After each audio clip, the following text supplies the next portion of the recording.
Welcome to the Business Radio Network. Enjoy Small Biz, Big Voices with Stephanie Rising. Hi, I'm Stephanie Rising, a business coach and author in beautiful Tucson, Arizona. Being a small business owner is rewarding, but can feel lonely. Few people understand what it's like to sweat payroll, market themselves as a brand, or create revenue streams from scratch. For the next hour, join your tribe on Small Biz, Big Voices, the podcast that celebrates the stories and impact of your fellow small business owners. Today, we're going to visit with Elizabeth Slater of Youth on Their Own.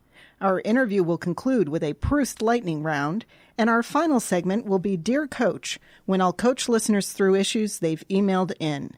But first, it's my pleasure to introduce Elizabeth Slater of Youth on Their Own. Elizabeth is a youth advocate who is currently serving as the Chief Executive Officer for Youth on Their Own. YODO is a nonprofit organization that supports the high school graduation and continued success of teens experiencing homelessness. Over the past 2 decades, Elizabeth has worked with teens in professional and volunteer capacities, including education coach, health advocate, and safe housing proponent. Elizabeth completed a decade of service with AmeriCorps, developing and evaluating dropout prevention programs in urban public schools. She is also a professional fundraiser and has secured over $900 million in funding for education programs and health services for low-income youth and families. Elizabeth, welcome to the show, and thank you not only for spending time with us today, but for everything that you've done for our community. Thank you so much. It's such a pleasure to be here. I wanted to start by asking you to describe for us why Youth on Their Own, or YODO, was started and what it does to help homeless teens graduate from high school. Well, Youth on Their Own was started by a high school counselor named Ann Young, who realized that many of her students were dealing with housing insecurity, and it was affecting them in really unique ways, including causing them to drop out of school. So she sort of identified this issue as a school counselor and then got together with a bunch of other volunteers and youth champions, and she created YODO. So YODO was born in 1986, and we've been around since then with the same mission of serving homeless teens and helping them to graduate high school. The way we do that has evolved over the years, but it always has focused on reducing the barriers that those students face that are really unique to them. So you can imagine, we serve middle school and high school students. So you can imagine being 13 years old, 14 years old, all of a sudden not having a family to take care of you and still being committed to school and wanting to finish and wanting to complete your high school graduation. Yeah. It's really tough. So the 3 things we do to try to reduce those barriers. The first is that we offer some financial support. So students can actually earn a stipend from us. If they go to school consistently and they earn A's, B's, and C's in their classes, we will pay them a check, $160 a month they can earn. And we found that that's a really powerful incentive because a lot of students end up dropping out of school to earn money. When they're on their own, they really must. So a lot of them work anyway. And so they might need to drop out to earn more hours at work so that they're earning an income. So we try to supplement that by giving them a chance to earn the stipend. Especially if you're a middle schooler. Yeah. I mean, where are you going to get an income from? So $160 to someone who is 12 that's very significant. We have to sort of tailor the program a little bit for middle school because it's hard for them to cash a check, for example. It's just not feasible. So we often provide them the resources through a gift card. So we always try to think about what's the best way to reach a student where they're at. And then the second thing we provide are basically all basic needs for free. So we try to make sure students in our program can get food, clothing, school supplies, deodorant, bus pass, anything they would need to spend money on in order to survive, they can get it from us for free.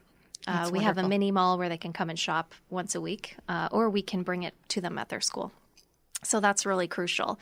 And the third thing is we provide guidance. So we have this wonderful little army of near peer age program coordinators, and they actually are the ones who go out to the schools and create those one-on-one relationships with students, foster trust with them, learn what they're going through, and act as a consistent source of support and sort of a cheerleader for them to finish school. And it helps us intervene. We found that just one kind of emergency situation can totally derail a student's goals to stay in school. So if they have an adult at Yodo that they can trust and say, I have been working so hard and now I'm paying to rent my own apartment, and this one emergency came up, and if I miss rent, I'll get kicked out and be homeless again. Sometimes we can step in just that one time and provide some emergency assistance to keep them on track. So that's been just a really wonderful resource for students too.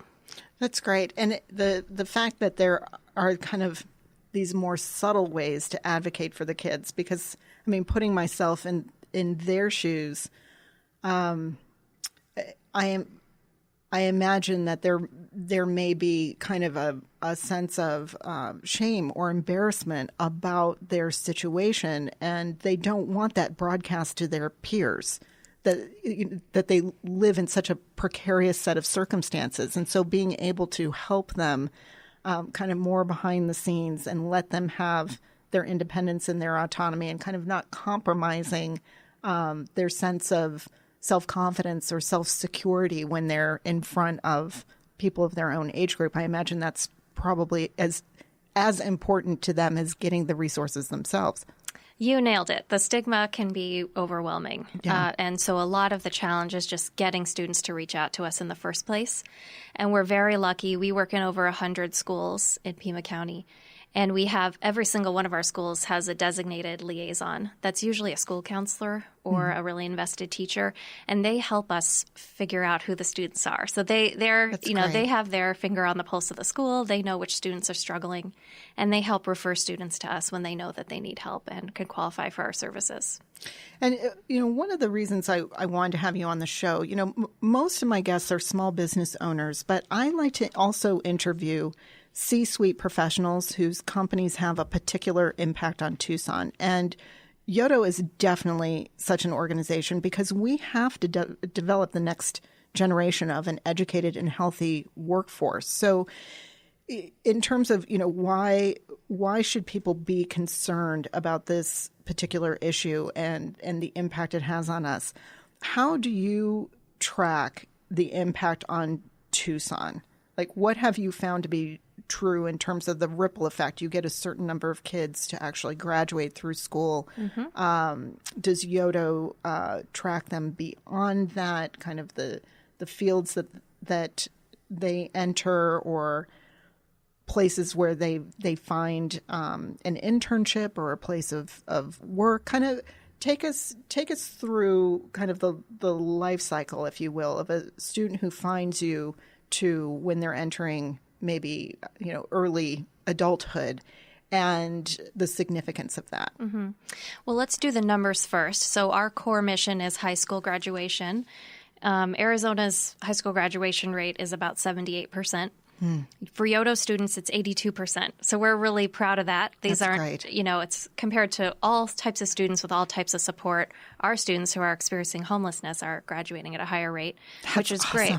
And that translates to a real impact on Tucson because it's estimated that the lifetime cost of someone dropping out of high school is $382,000. That's the cost to the community due to compromised health, relying on government programs. So if you multiply that by every one of our students that we're helping graduate, there's quite a big financial impact on the community just by helping these students stay in school against all odds and graduate. Now, you had asked about what happens after graduation. So I love that question. We have an active Yodo alumni community, and they're everywhere. Every time I'm at the car wash, I'm at the grocery store, in my Yodo name tag, always someone's coming up to me, I used to be in Yodo. and it's wonderful. We have a board member on our board. We always have one Yodo alumni serving on our board, so we have one now, and she's fabulous. So we do stay connected to the students, but we haven't had the resources really to invest in any kind of longitudinal studies about what's the long-term impact. That's one of our biggest goals right now, and it's an area that we're heavily investing in. We have a donor that's helping us kind of think through that. So it's wonderful. Right. We'd love to have more we have a lot of the stories. So the qualitative impact we know is there. The students are reconnecting with us, but we want to know the numbers too. We'd love to know what professions they're going into, how long they're staying employed, because these are things we know have a long-term impact on their success as adults. And we try. We don't want the faucet to just turn off once they graduate high school. We don't want to just put them out in the world on their own. They're still going to have all the same life circumstances the day after they graduated than the day before. Yes. So we try to offer some transition services so they can still access food if they need to. We have an ambassador program, which is where alumni can apply to come back and receive some services from us in exchange for being kind of like a spokesperson for Yodo. So they get some training in public speaking and writing, and it's really wonderful. That is wonderful. Yeah, so we make efforts with our alumni, but we'd like to do some more deep studies on the true impact and their kind of long-term employment and how many of them go on to college. And we have a lot of questions we'd like to answer. But we know, at least in the short term, it's close to $400,000 per student in savings to the community when they finish high school. Yes, absolutely. And something exciting for us is that we're seeing our enrollment numbers grow every year. But lately, last year, we saw a 17% increase in students, which was our largest spike ever. Wow. So for us, we don't think there's 17% more homeless students. It's that they're learning about us as a resource and they're committing to stay in school. This isn't, Yodo is unique in that there's accountability built in. The students have to commit to going to school and getting good grades to be part of the program. That's part of the deal. So not every student chooses to participate in Yodo because maybe they aren't able to or don't want to do that, make that commitment to school. So the fact that we're seeing so many more students step up and say, yes, I want to commit to school. With your help, I can do it. It's so moving. It's wonderful. And that there is something that I really wanted to emphasize as part of this interview, that the teens who are served by Yodo are homeless through no fault of their own. A lot of them have parents who suffer from drug addiction or maybe another form of dependency like an abusive relationship, and it prohibits them from creating stability for these kids. And I mean, you mentioned Yodo's high school graduation rate is 82%, which is phenomenal because the U.S. nationwide averages a high school graduation rate of 80% and a 25% graduation rate from college. And as you mentioned, that is often because of financial challenges. And so when you think of the odds that students are already facing to get their education, Yodo kids are at particularly high risk for not finishing school. And we've already discussed the cost of that, both to them economically and emotionally, as well as to the community. Describe for us, what is their life like? And what is it that they have to overcome to secure a better future for themselves? Just so people who are listening to this show can get a very clear picture in their head what these kids are kind of they're enduring this and they're overcoming it. And I have so much respect for that. I want other people to be able to understand that. Thank you. Well, first, I really appreciate that you made a point to state that students in Yodo are homeless through no fault of their own, meaning that if a parent's just really strict and a teen runs away, they don't qualify for our program. Right. Our students are in a situation because an adult has abused them, abandoned them, or neglected them. Those are the reasons. And so, yes, some of the adults in that situation are dealing with substance abuse or other dependency issues, and some of them just are choosing not to parent anymore, which can be really hard to understand for a lot of other people out there. Yeah. The daily life for our students is constant change, absolute lack of stability. So our students are very few of them are sort of traditionally homeless in the way that we might see homelessness on the street, where there's a person sleeping in a wash or on a corner. We do have some students in those situations. The majority of them are couch surfing, so they might stay at a friend's house for a week, then another friend takes them in. Sometimes they can stay with a relative for a month, then another relative maybe for a month, then a friend's house for a little while. So they're really hopping around, which means a lot of instability for them in terms of their home life, but also their school life. If the place they can stay is in a different school district, then they're hopping schools a lot. It's a real battle just to maintain any level of consistency. And so in addition to just the logistics, they're also not really getting any consistent support from adults outside of their school setting. So hopefully they're reaching out and a guidance counselor or a teacher is really investing in them in the school, but that's not guaranteed. And sometimes they're shy or they don't want to talk about what they're going through. So it can be really isolating. That's what it can feel like. They're dealing with food insecurity. Most of them cannot tell you where they're going to get their next meal for the week, So that's why food is one of the top things that we provide for free to students. But it's also one of the top things they spend their stipend on. When we ask them, how are you using the money that you earn at Yodo? The number one answer is food. So, that's a huge challenge. Try to go to school and take an algebra test when you're really hungry. You haven't eaten 3 meals in a row. Right. It can really impact your school performance too. And then they're just dealing with other issues. Some of them sort of equate school with failure, so they can really struggle with having credit deficiencies and feeling like it's an insurmountable task to reach graduation. So we try to help them see there is a path. And then the truth is that a lot of them are taking care of other people. So if a parent abandons their child, they might actually be abandoning 3 children. So if you're the older sibling in that family, now all of a sudden you're also taking care of 2 other people in that family. And about 9% of our students are parenting youth. So their parents, they're taking care of toddlers while they're also trying to finish high school.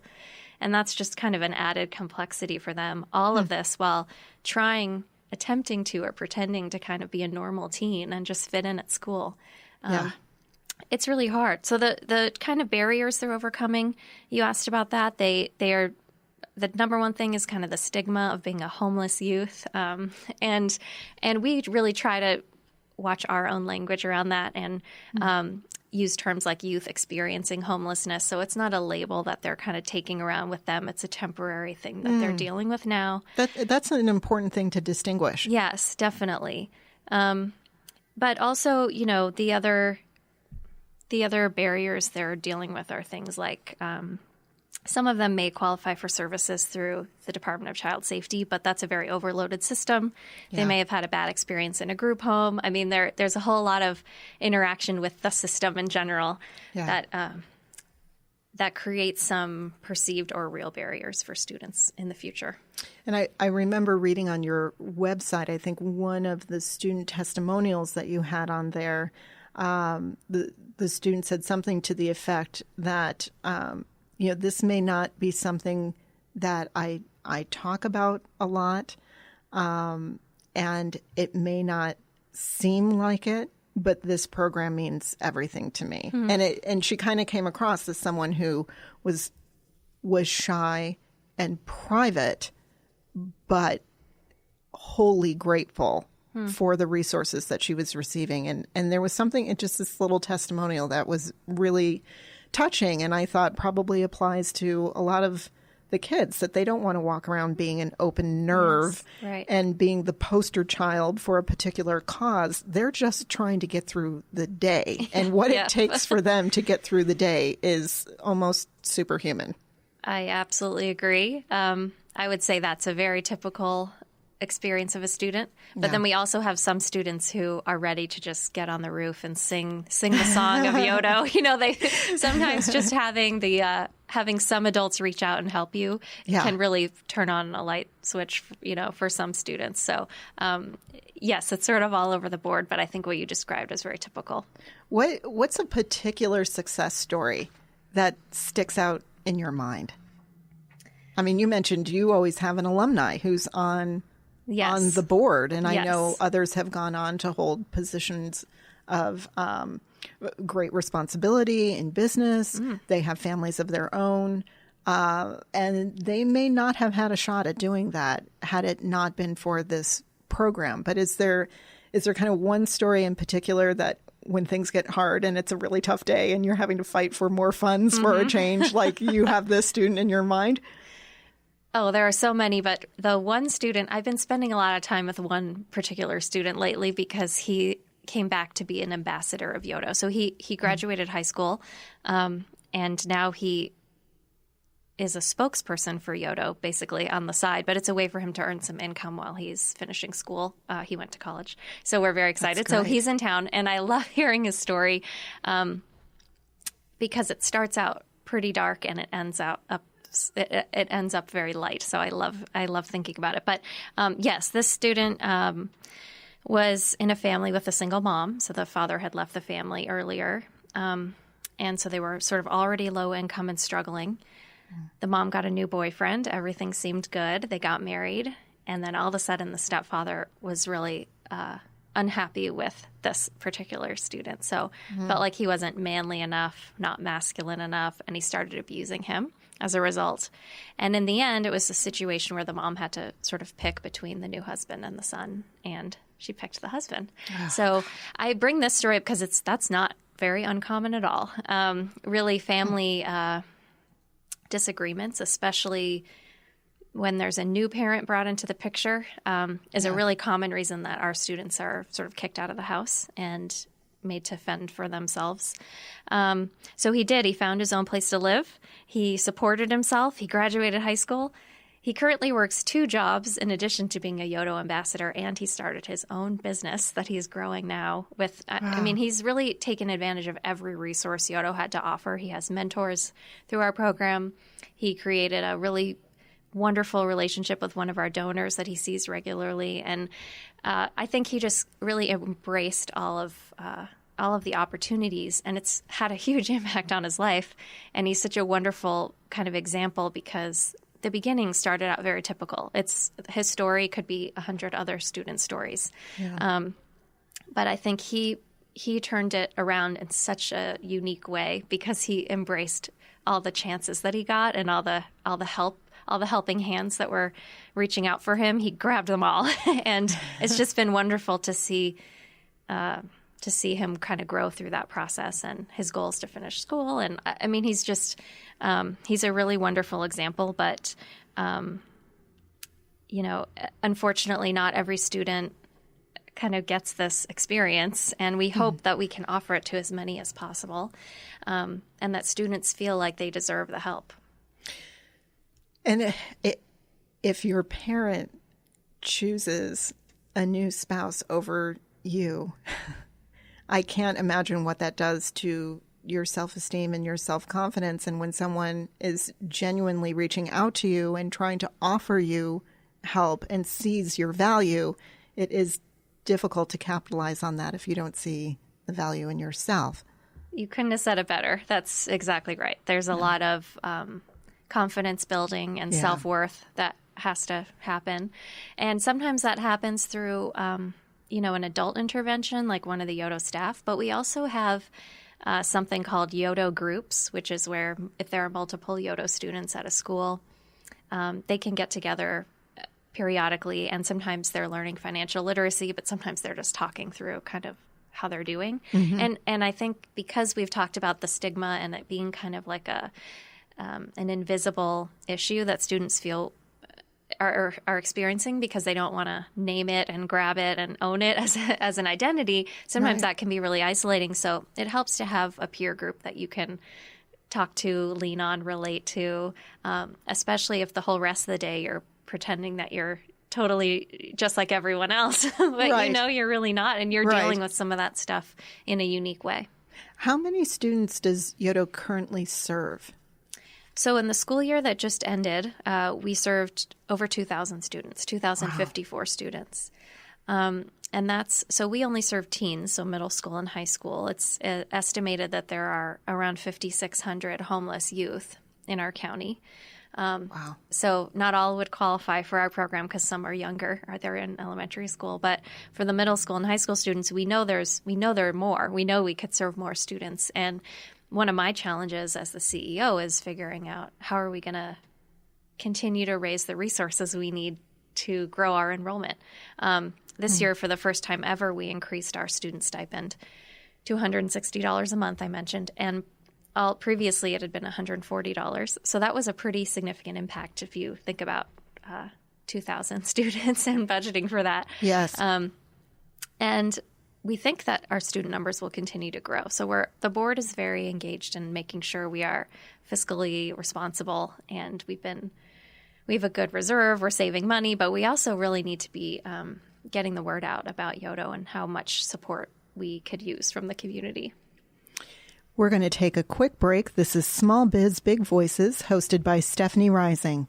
I'm a small business owner on a mission to get business owners off their hamster wheel and empower them as authentic and influential leaders. My coaching program centers around the 7 primal business needs. Today, I'm visiting with Elizabeth Slater of Youth on Their Own.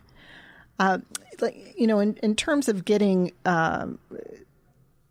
kids the resources that they need and maybe matching them up, especially after high school, I started thinking that the oldest members of Gen Z are now 21, right? And we've discussed out of necessity, there are a lot of Yodo students who have already entered the workforce, at least part-time. I often hear business owners talk about being short-staffed, but unable to find reliable entry-level workers. Since you're always around kids and of this age, what strengths do you feel Gen Z could bring to an organization if it was willing to invest in younger workers? That's a great question. Well, I think every business should take a risk on younger workers because it's worth it. It's particularly challenging if they're still in school in that they need to work around their school schedule. So I understand that doesn't always work for businesses. But what we found specific to young workers who have struggled in some way, so that could be a Yodo student or really any student that just has gone through a hardship, is that they are particularly resilient. They bring a skill that you might not find in every worker. They are often they grew up faster than their peers. They've had to deal with big issues. So that means that they are more self-sufficient and kind of creative in solving problems. And those are amazing assets for a business. The other side of that coin is that what we were discussing earlier, they often lack confidence. Maybe they don't see their own potential, or they didn't have adults kind of encouraging them and telling them they were special. They might not have ever had that. So there is a little bit of being intentional about building confidence through encouragement and helping teaching new skills and then helping the workers feel ownership over their work. And for us, I mean, we do employ Yodo students as our ambassadors, and we've really seen that they bring something special to the table because not just that they value the opportunity, which is part of it, but they have really had a life experience that prepared them in totally unique ways from other workers. Mostly it's around resiliency and, I guess not being challenges don't intimidate them in the same way.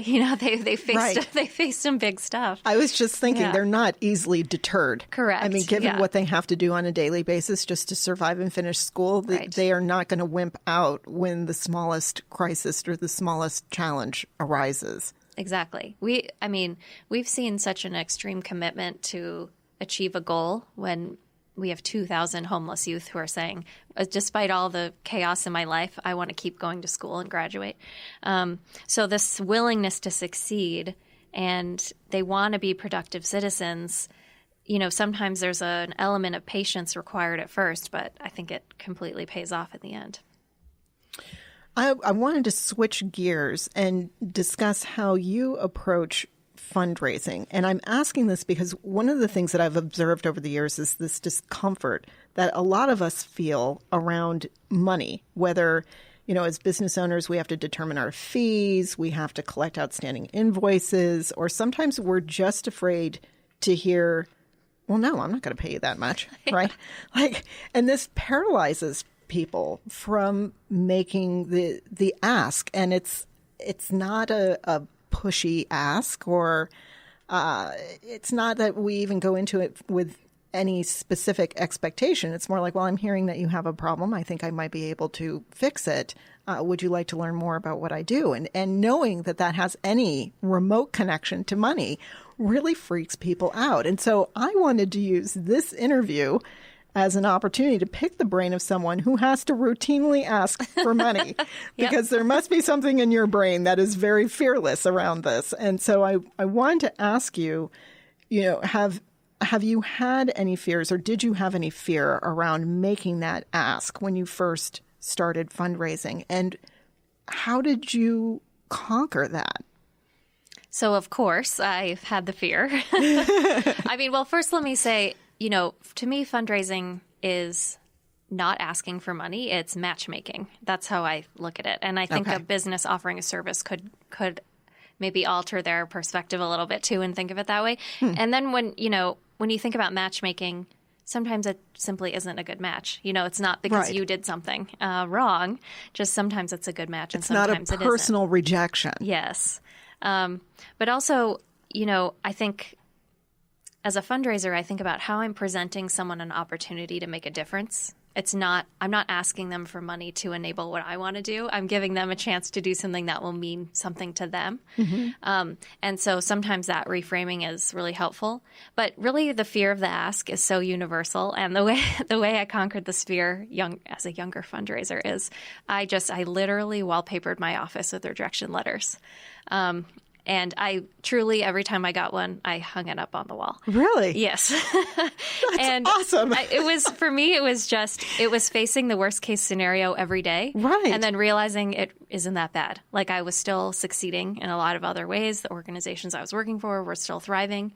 Right. No does not kill. It doesn't at all. In fact, it was decorating my office by the end, truly, because you hear no a lot and you just have to be ready for that. Like not everything's a good match. And, the worst thing a fundraiser can do is chase money or try to force something that isn't a good match in the first place. So I think that's where you end up getting in trouble with facing more rejections because you should do some homework on your own first to make sure that something is a good match from your perspective.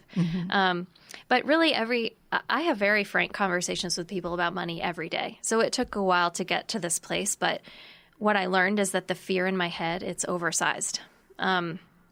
It's never like as awkward as I expect it to be ever. Yeah.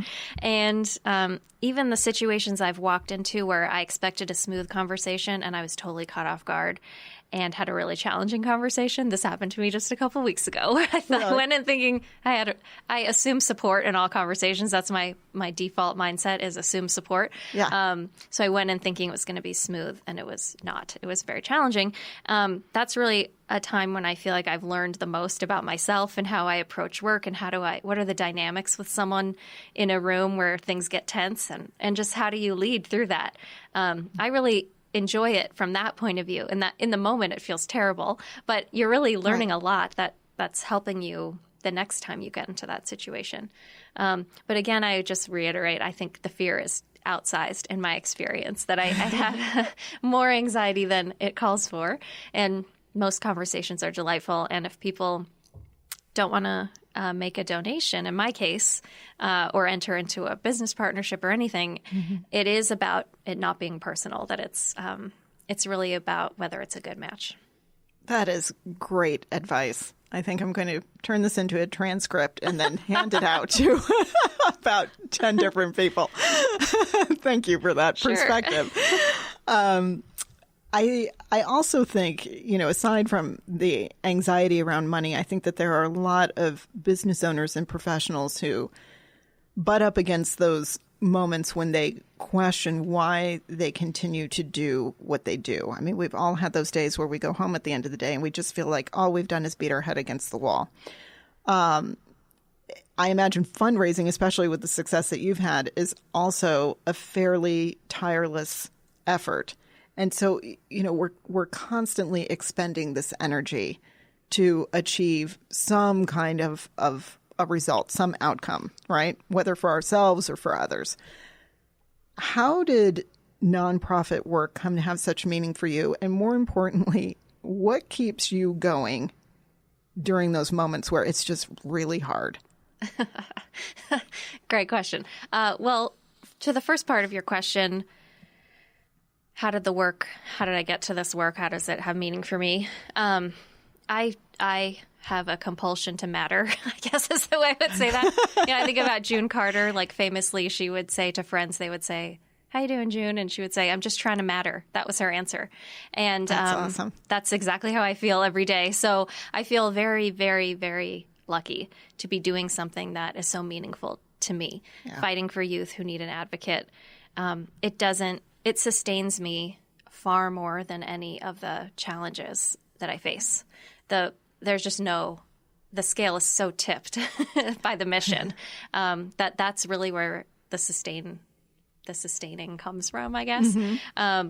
But I also had, a really good mentor who tapped me on the shoulder about 20-something years ago and suggested that I get into fundraising. Someone who said, "Oh, this is I think you'd be good at this. You should try it." And it's a way to make a difference in a new way that, prior to that, I'd really been working directly one-on-one with youth. So it turns out I really like fundraising. And even though the stakes are so high, I know actually the stakes are very high. There are 2,000 youth depending on me to run this organization and make sure we keep the doors open and the lights on. So the pressure is enormous in that sense because you don't want to let any of those students down ever. I mean, if we ever had to turn a student away, that would be, the worst day of my life. So it's kind of both in that it's very motivating and it can also it can really give you a great reality check that you have a huge responsibility. And I'm sure that a lot of folks running businesses feel this too, for their employees, for their families. I mean, the responsibility is incredible. But for me, nothing really outweighs the mission and the chance to make a difference. And if I can feel like I'm mattering and doing the best I can, that's always going to get me up in the morning. It's always going to get me in the shower, get me to the office, get me through the day, no matter what kind of tough stuff is coming up or the bumps on the way. They just don't matter as much as the end goal and just feeling really inspired about the work. If you want to be part of Elizabeth's mission, yay! Which I've been for 8 years. I'm a huge Yodo fan, in case you haven't picked up on that by now. If you want to be part of what Youth on Their Own represents and what they're trying to achieve, and how you can make a difference for a student in need, you can visit their website at yoto.com. That's YOTO.com. And we're also going to include that link in today's show notes. So now we're going to go to the Proust lightning round. Okay. You ready? Yes. All right. The Proust questionnaire was a parlor game made popular by the French essayist and novelist Marcel Proust. He believed that by answering 35 specific questions, an individual reveals their true nature. We're going to go through as many questions as we can in just 3 minutes. Okay? Let's do it. All right. The first is, which historical figure do you most identify with? Oh my gosh, I wish I thought of these ahead of time. I like the spontaneity part. Sorry, this is the only part of the interview where you're put on the spot. Oh, I like that. This is a totally weird answer, but I feel like I was just watching a movie.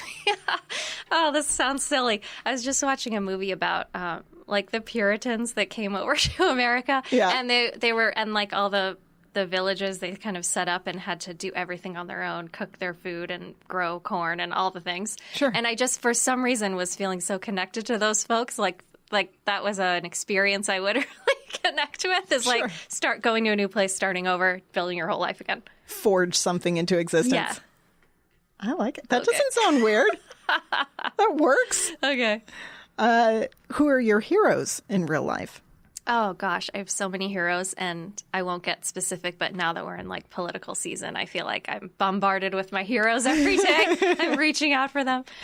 But I will say that on a real day-to-day level, the students in my program in Yodo are truly heroes to me because they face every obstacle and they just try their hardest every day, and I just want to have a little bit of that commitment to reaching their dreams, so I'll say them. That's awesome. I will confess there have been more than one occasion when I'm having a rough day. I'm really deeply feeling sorry for myself. And I will make myself go to the Yoda website and read one of the student testimonials. And I'm like, oh, Stephanie, you just got to pull it together. That's Come amazing, on. Stephanie. It's very motivating. It's like, if these kids can do it, like, you can get over your little that's so great. tiny problem. What are your favorite names? Names? Mm-hmm. Oh, gosh. I don't know. That is a really hard question. Do you want to pass? Yes, let's pass. What are yours? Well, mine are George, who's my husband, and Alexandra and Natalie, who are my nieces. Wonderful. Those are my favorite names. That's a great answer. What is it that you most dislike? In life? Mm-hmm. Being cold.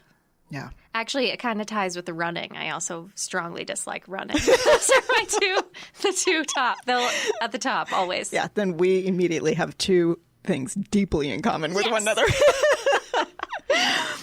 What is your greatest regret?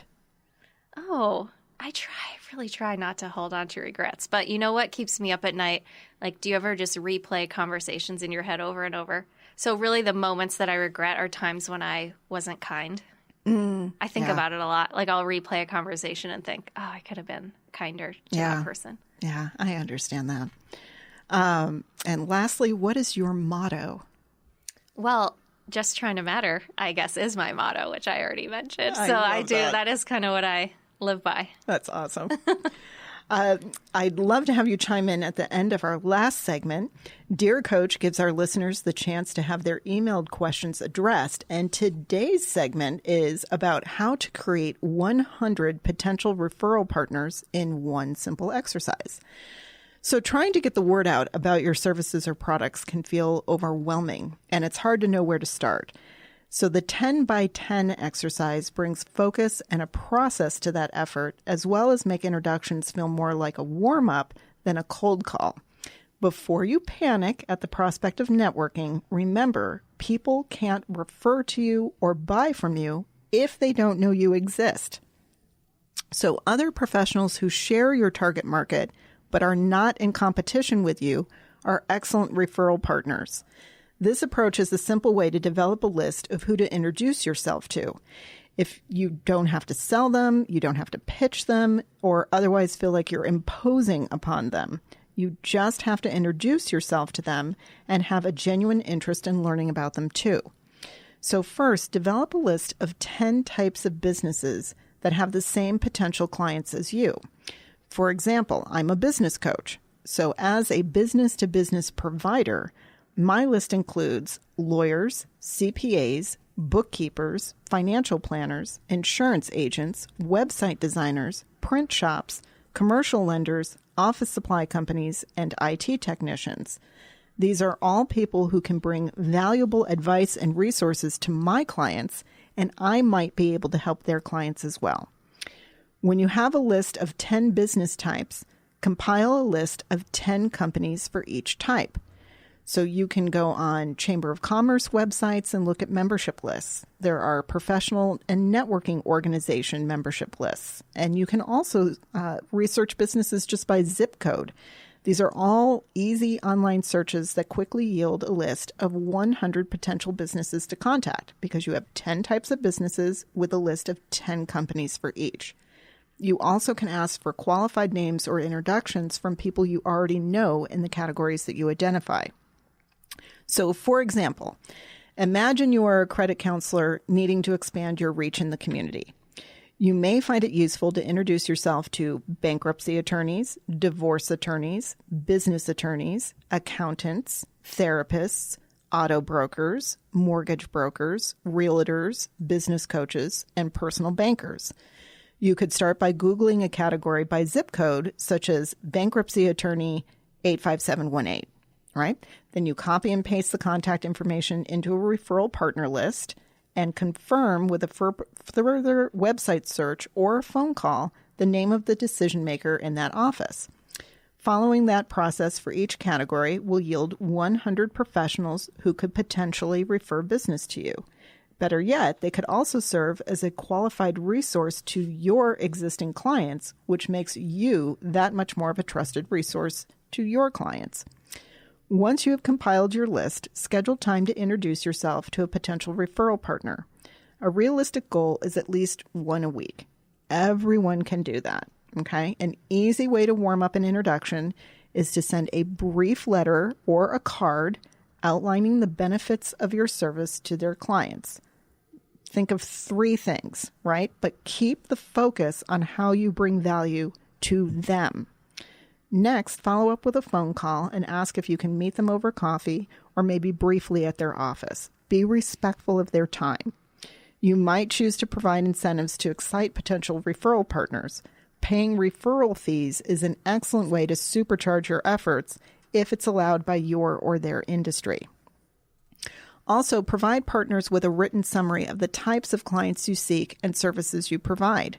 Be sure to ask them for the same because reciprocity strengthens a referral partnership. Don't feel like you can't reciprocate just because you now know 10 people in the same profession. They may serve different areas of town. You may know people who would work better with some contacts rather than others, or you may know people who need more than one estimate. It's actually to your advantage to know more than one person in any given industry, and it makes you an even greater resource to your clients. Elizabeth, we have a couple of minutes left. As someone who has been incredibly successful with fundraising, what advice or lessons do you have for connecting with resources you need?